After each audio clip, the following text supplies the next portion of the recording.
দূরে সরে দিতে চাই, তাহলে যার সামনে খালি জায়গা আছে পূর্ণ করে নেব। কেউ কারোর সামনে খালি জায়গা রাখবেন, আপনাদের কষ্ট হবে নাকি?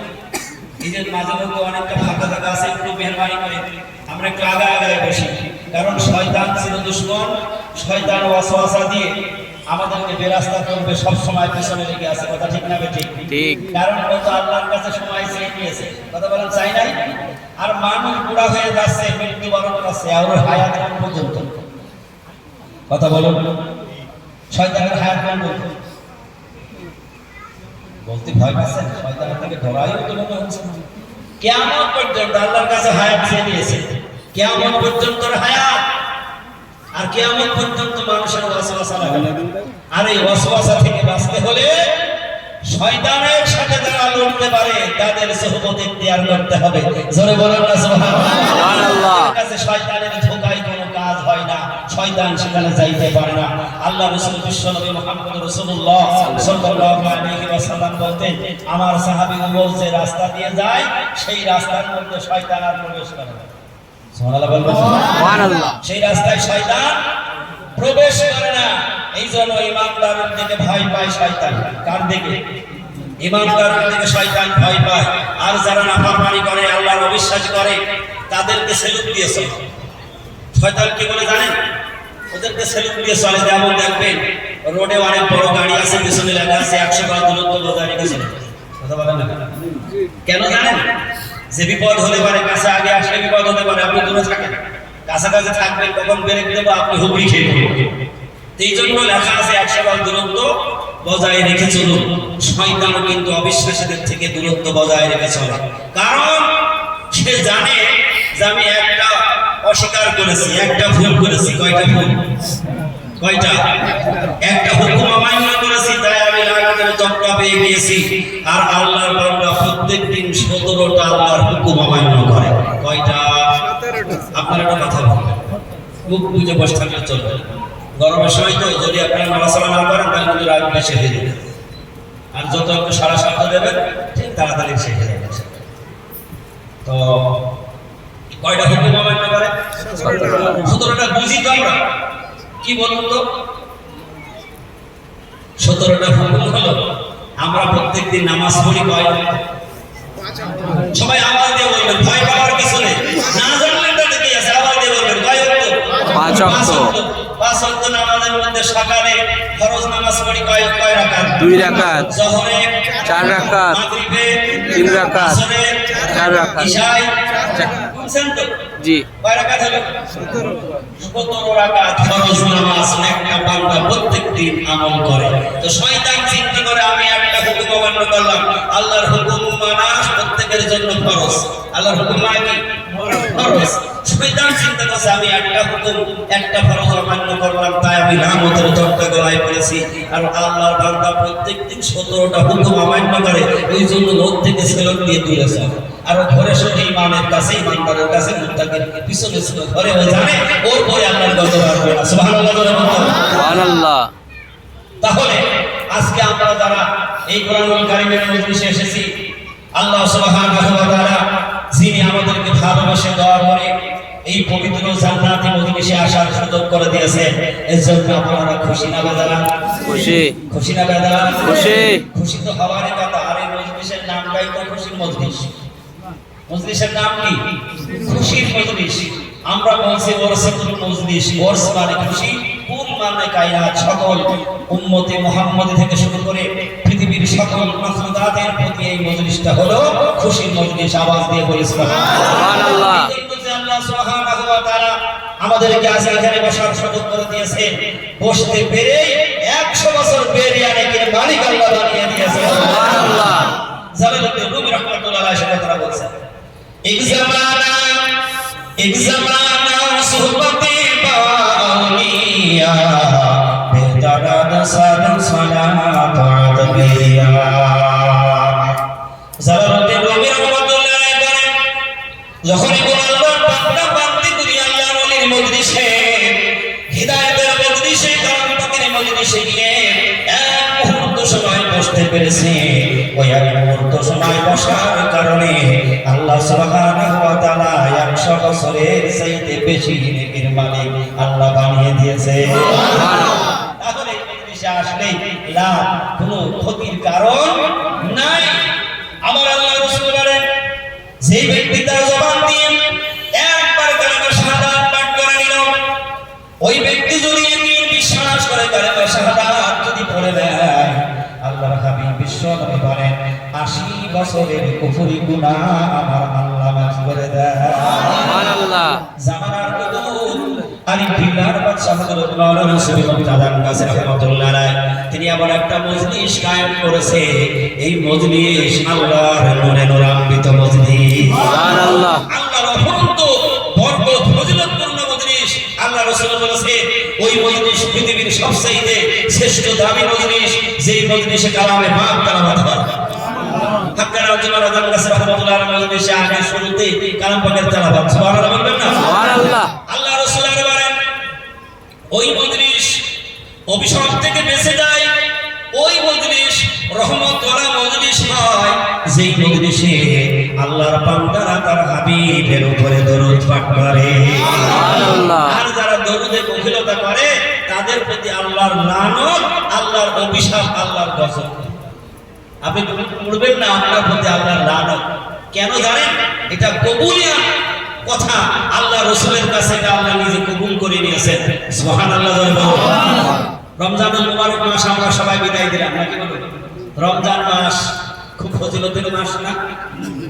খুব বরকতওয়ালা মাস না? কেমন বরকত! আল্লাহ রাসূল বলছেন, কোন মানুষ যদি রমজান মাসে ১ রাকাত ফরজ নামাজ আদায় করে, অন্য মাসের ৭০ রাকাত ফরজ নামাজের নেকি ওই ব্যক্তি পেয়ে যায়। সুবহানাল্লাহ। মানে কত বেশমার নেকি! কিন্তু রমজান মুবারক বলছে আমার নিজের কোনো ফজিলত বরকত নেই, ধার করা বরকত। কেমন? আল্লাহ রাব্বুল আলামিন বলেন, রমজান মাস এত ফজিলত, এত বরকত কেমনে হয়ে গেল? কালাম পাক তার প্রমাণ করে বলে দিচ্ছে, শাহরু রমাদান আল্লাযী উনজিলা ফীহিল কুরআন। আল্লাহ রাব্বুল আলামিন বলে, রমজান মাস এই জন্য দামি মাস হয়ে গেল, আমি আল্লাহ সুবহানাহু ওয়া তাআলা রমজানুল মুবারক মাসে মহাগ্রন্থ আল কোরআন প্রথম আসমানে আমি আল্লাহ নাযিল করেছি। সুবহানাল্লাহ। রমজানের দাম এই জন্য বেড়ে গেল। হাদিসের মধ্যে আসছে, রমজানুল মুবারক মাসের মধ্যে এই 30টা দিনের মধ্যে একটা দিনের কথা আল্লাহ রাসূল বলেছেন, এত দাম ওই দিনের, একটা রাতের ইবাদত এত দামি। আল্লাহ রাসূল বলেন, একটা রাতের ইবাদত 1000 মাস অপেক্ষা উত্তম। সুবহানাল্লাহ। হিসাব করে দেখা গেল 83 বছর 4 মাস হলো। সুবহানাল্লাহ বলবেন না? 83 বছর 4 মাস হলো। রমজানকে প্রশ্ন করা হলো, রমজানের এত বরকত কই পাইলে? আবার রাতকে জিজ্ঞেস করা হলো, একটা রাত তোর এত দাম কেন? ওই কদরের রাত্রি জবাব দিয়েছেন, আমার কোনো ক্ষমতা নেই, কোনো ফজিলত নেই, আমার বরকত ফজিলত এই জন্য পেলে গেল। আল্লাহ রাব্বুল আলামিন কালাম পাকের মধ্যে বলেন, ইন্না আনসালনাহু ফী লাইলাতিল কদর। সুবহানাল্লাহ। আল্লাহ বলেন, লাইলাতুল কদরি খায়রুম মিন আলফি শাহর। এমন একটা রাত আমি রমজান মাসের মধ্যে দিলাম, যে একটা রাতের ইবাদত 1000 মাস অপেক্ষা উত্তম। কেন? আল্লাহ বলেন, আমি ওই রাতে আমার মহাগ্রন্থ আল কোরআন নাযিল করেছি। তাহলে রমজান মাস কোরআন নাযিল হওয়ার কারণে যদি এত দামি হইতে পারে, তাহলে যেই মানুষ কোরআন তেলাওয়াত করবে, ওই মানুষটা আল্লাহর কাছে দামি হবে কি হবে না? আপনারা জবাব দেন। সুবহানাল্লাহ। এই জন্য জামানার কুতুব বিল্লাহর বাদশা হযরত মাওলানা শরীফ দাদান গাছ রাহমাতুল্লাহ আলাইহি এই কোরআনী ওসিফা প্রত্যেকটা মানুষের হাতে তুলে দিয়ে এই মানুষগুলি বিশ্বের শ্রেষ্ঠ মানুষ বানানোর কারখানা তৈরি করেছে। যারাই কোরআনের কাছে আসবে, তারাই বিশ্বের শ্রেষ্ঠ মানুষ হয়ে যাবে। শুধু এই দুনিয়ায় নাই, পরকালেও তাদেরকে আল্লাহ তাআলা মুক্তি দিয়ে তাদেরকে জান্নাত বাসী করে দেবে। আল্লাহ নবী বিশ্বরণ করেন, সাহাবায়ে-কেরামদের মাঝে যখন নবীজি বসলেন, সাহাবায়ে-কেরাম গুনার বোঝা নিয়ে আসলেন, কেউ নেকির পাল্লা নিয়ে আসে নাই। এক এক একটা মানুষ এক এক অপরাধ নিয়ে নবীজির কাছে উপস্থিত হয়েছেন। আর আল্লাহর নবী বিশ্ব নবী জনাবে মুহাম্মদ রাসূলুল্লাহ সাল্লাল্লাহু আলাইহি ওয়াসাল্লাম তাদেরকে কালেমা শাহাদাত পাঠ করিয়ে দিয়ে নবীজি নিজেই ঘোষণা দিয়েছেন, ও আল্লাহর বান্দা, তোমার तमाम জিন্দেগীর গুনাহগুলি আমার আল্লাহ মাফ করে দিয়েছে। তোমার জিন্দেগীর সব গুনাহ আমার আল্লাহ মাফ করে দিয়েছে। আজকে আমরা গুনাহ করতে ভালোবাসি আর আল্লাহ মাফ করতে কথা বলুন না কেন? আল্লাহর সাথে দয়ালু আর কেউ আছে? তার সাথে মেহেরবান আর কেউ আছে? আল্লাহর কত দয়া কত মায়া আল্লাহ বান্দাকে সৃষ্টি করেছে, তার সকল দয়া মায়া ভালোবাসা নিয়ে সুবহানাল্লাহ বলবেন না? আল্লাহ যদি আমাদের ভালোবাসা দয়া মায়া না দিতেন তাহলে আমরা মানুষ হইতে পারতাম? আমরা সৃষ্টি হয়েছি শ্রেষ্ঠ কিন্তু সবচেয়ে দুর্বল। দুর্বল না? কষ্ট পাচ্ছে না? রাগ বেশি হয়ে যাচ্ছে সেজন্য আর একটা মাহফিলে ছিলাম। আল্লাহ রাব্বুল আলামিন বলেন, ওরে বান্দা, আমি আল্লাহ কেমন তোর রব, কেমন মালিক, তুই নিজে যদি তোর নিজের প্রশ্ন করিস সবগুলি তুই বুঝতে পারবি। তোর জন্ম থেকে মৃত্যুকাল পর্যন্ত একটিবার তোর নিজের বডির দিকে তাকিয়ে লক্ষ্য কর। আমি আল্লাহ সৃষ্টি করেছি তোরে মানুষ করে, কিন্তু পৃথিবীতে আসার পর ওরে বান্দা তোর শরীরে কোনো বল শক্তি ছিল না। ছিল না? কথা বলেন ছিল? মা দুনিয়ার মধ্যে যেদিকে শুয়েছেন সেদিকে পড়ে রয়েছে, ঘুরে শোয়ার কোনো সুযোগ ছিল না। চিৎ করে শোয়াইলে উপর হইতে পারে না। আল্লাহ শক্তি দিয়েছে বলেই তো বসতে পেরেছে, হাঁটতে পেরেছে। কথা বলেন না কেন? দুনিয়ার মতো আল্লাহ রেখে দিলে মা বাবারও ক্ষমতা ছিল না শক্তি বাড়িয়ে দেয়। আল্লাহ রাব্বুল আলামিন বলেন, এমন করে আমি তোর সৃষ্টি করেছি বান্দা, একটিবার তুই লক্ষ্য করে দেখিস না দুনিয়ায় আসবি কি খাবি, তোর খাবারের প্রয়োজন হবে। তুই তো সেদিন চেষ্টা করিস না, চিন্তা করিস না, তোর দুনিয়ায় আসার 6 মাস আগে আমি আল্লাহ সুবহানাহু ওয়া তাআলা তোমার বুকের উপরে ফিরিস তৈরি করে দিয়েছি। সুবহানাল্লাহ। আমি খাবারের ব্যবস্থা 6 মাস আগে তোর ওখানে করে দিয়েছি। সুবহানাল্লাহ বলবেন না? সুবহানাল্লাহ। দুনিয়ায় এসে যাতে তোর খাবারের জন্য কোনো পেরেশানি ভোগ করতে না হয়, খোদা লাগবে অটোমেটিক বিনা পয়সায় পেয়ে যাবে। সুবহানাল্লাহ। তাহলে খাবারটা ওখানে পয়সা লাগবে না বিনা পয়সায়? কথা বলেন না কেন? কারণ ওইটা সব কুদরতি হালত হলো আল্লাহ। সুবহানাল্লাহ বলবেন না? কারণ ওখানে তৈরি করার ক্ষমতা কারোর নাই, কিন্তু ওখানে আল্লাহ পয়সা চাই না।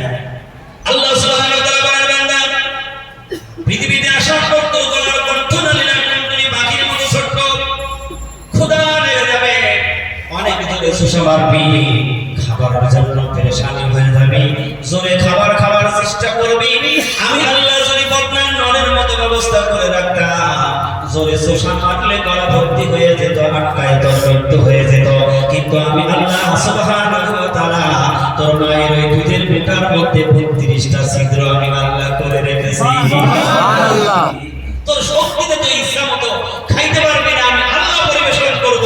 সুবহানাল্লাহ। সুবহানাল্লাহ। কিয়ামতের দিন আল্লাহ রাব্বুল আলামিন সকল বান্দা বান্দীদেরকে তার জিন্দেগীর জীবনের সবগুলি তুলে ধরবে, আল্লাহর সমস্ত নিয়ামতগুলি তুলে ধরবেন। আল্লাহ বলবেন, ফাবি আইয়ি আলাইহি রাব্বিকুমা তুকাজ্জিবান। বান্দা আসার সামনে আমি আল্লাহ তোর নিয়ামতের মধ্যে ভরপুর করে রেখেছিলাম, কোন নিয়ামত আজ আমার সামনে আজকে অস্বীকার করবি?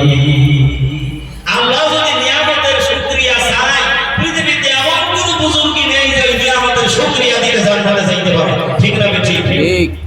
আল্লাহ সুবহানাহু ওয়া তাআলা বলেন, আমি আল্লাহ তাআলা তোদেরকে নিয়ামত দিয়ে পরিপূর্ণ করে দিয়েছি। বান্দা কি খাবি, কেমন করে চলবি, তোর হাঁটার শক্তি, চলার শক্তি সব আমি আল্লাহ সুবহানাহু ওয়া তাআলা দিয়েছি। সুবহানাল্লাহ। তাহলে আমাদের সৃষ্টিকর্তা কয়জন? একজন। বলতে হবে একজন। কিন্তু আল্লাহ ছাড়া দ্বিতীয় কেউ পৃথিবীর স্রষ্টা নাই। আপনি যে নামই ডাকেন না কেন, আপনার ঘুরে ফিরে ওই মালিক আল্লাহর কাছেই যাওয়া লাগবে। কিন্তু আল্লাহ ব্যতীত যে নাম দিয়ে ডাকেন ওই নামের মধ্যে শিরকের গন্ধ আছে। দেখবেন এক শ্রেণীর মানুষ গড বলে, বলে না? গড বলে, কারণ বলছে গড আমার ঈশ্বরের, কিন্তু গডের গডই হয় কি ভুবনেশ্বরী হয়, ভগবানের ভগবতী হয়, কিন্তু এ পর্যন্ত পৃথিবীর কেউ আল্লাহ শব্দের দিবসন বের করতে পারে না।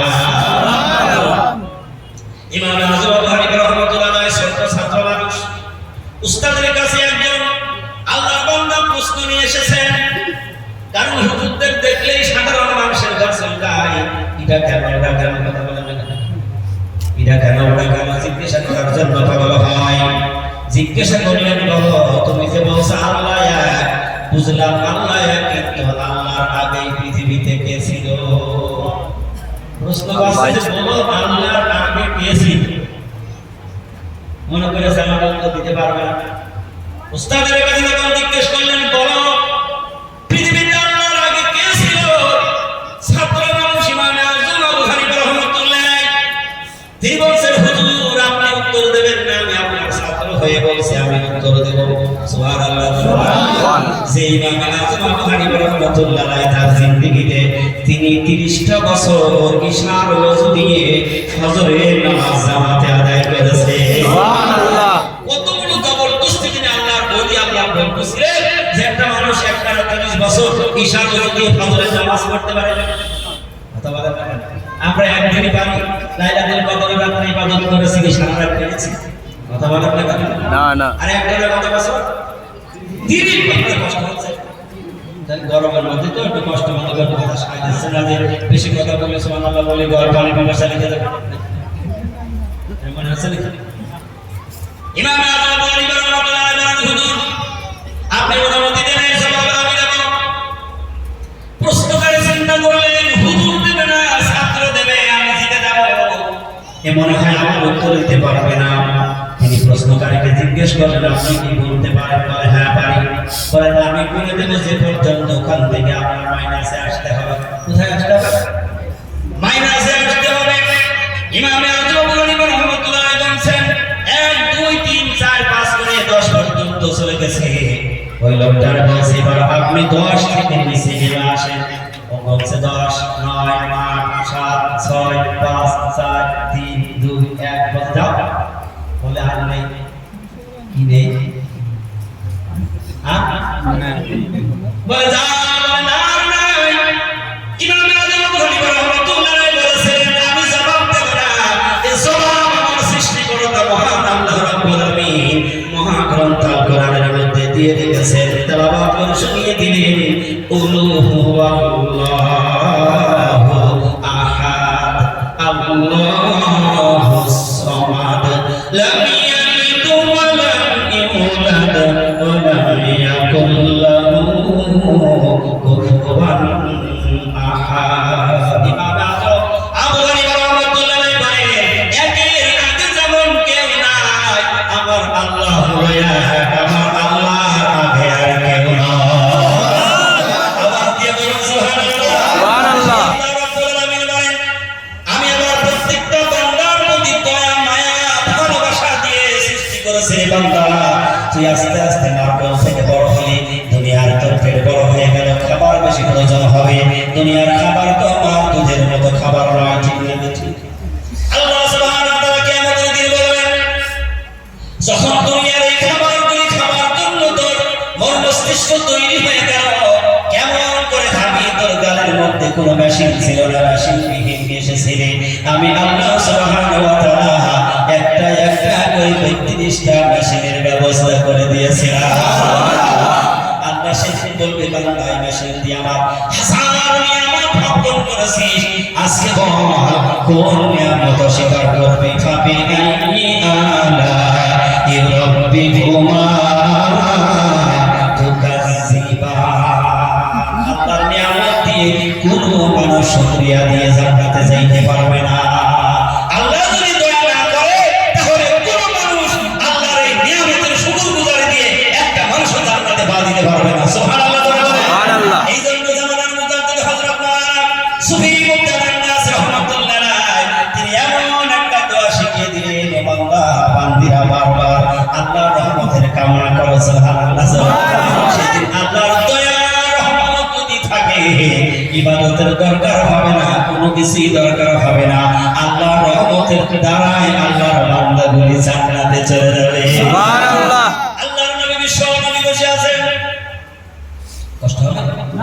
জিবরিল নবীর দরবারে উপস্থিত হয়ে গেলেন। আল্লাহর নবী বিশ্বনবীকে বলেন, ইয়া রাসূলুল্লাহ হাবিবাল্লাহ, আজকে আমি আপনার কাছে একটা নতুন ওয়াজ শোনাবো। সুবহানাল্লাহ।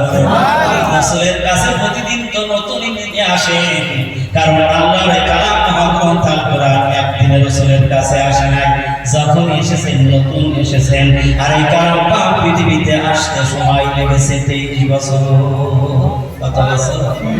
23টা বছর ধরে রাসূলের কাছে টুকরো টুকরো করে ওহী নাযিল করেছেন আল্লাহ। জিবরিল বলেন, ইয়া রাসূলুল্লাহ, আমি আজকে আপনার কাছে একটা নতুন ওয়াজ শোনাবো। নবী বলেন, জিবরিল কি শোনাও? জিবরিল বলেন, ইয়া রাসূলুল্লাহ, আমি ভাবলাম যখন আসমান থেকে উড়াল দিয়ে আসি, হঠাৎ আমি দেখতে পেলাম কিছু পাহাড়ের উপরে একজন আল্লাহর বান্দা দাঁড়িয়ে রয়েছেন। আমার মন চাইল আমি তার কাছে চলে গেলাম। আমি যাই দেখছি ওই মানুষটা ইবাদতে মশগুল, আল্লাহর ধ্যানে, আল্লাহর ইবাদতে মশগুল। আমি তার কাছে উপস্থিত হয়ে জিজ্ঞেস করলাম, ও আল্লাহর বান্দা, তুমি এখানে এইভাবে কতদিন যাবত আল্লাহর গুণগান করো, আল্লাহর শুকরিয়া আদায় করো? আল্লাহর বান্দা জবাব দিলেন, 500 বছর আমি আল্লাহর গোলামি করি। আমাদের 50 বছরই হায়াত আছে, তার মধ্যে তো সব মাইনাসের খাতা। 15 বছর খেলা করতে তো সময় কেটে গিয়েছে, 15-16 বছর তো খেলা করি শেষ, 18 বছর 22 বছর বিয়ের জীবনে শেষ। তারপরও বলছে সবেমাত্র বিয়ে করলাম, এখন তো হুজুর হওয়ার সময় নেই।